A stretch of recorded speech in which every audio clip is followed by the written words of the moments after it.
Tu mets quoi comme veste? Il est 8h moins quart, ces élèves des Savanières se préparent pour partir à l'école.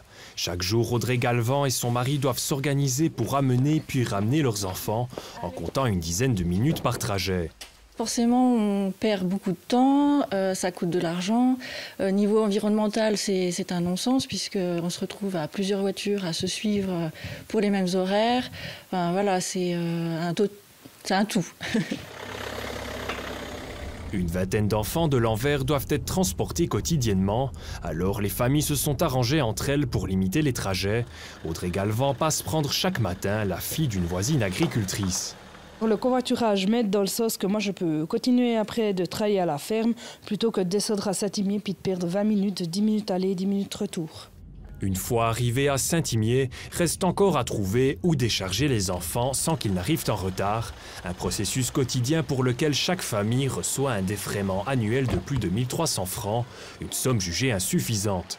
Pour les parents, cette situation a assez duré. En 2021, ils ont demandé aux autorités de Saint-Imier d'assurer un transport scolaire, chose qui n'était pas faisable jusqu'à présent.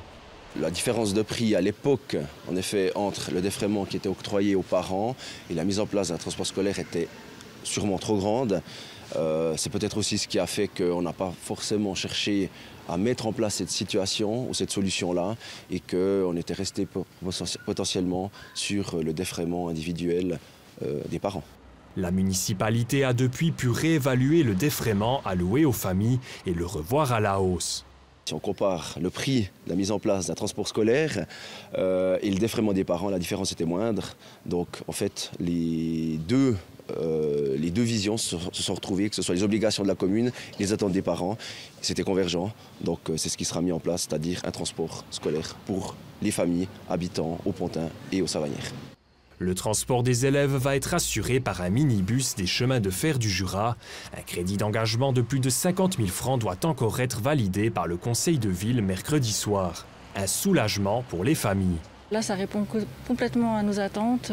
Tous les horaires vont être couverts. On sait que maintenant, on va être plus libre, aussi bien les parents que les enfants, parce que voilà, c'est important aussi pour eux d'avoir cette autonomie. Donc, ouais, on est tous contents.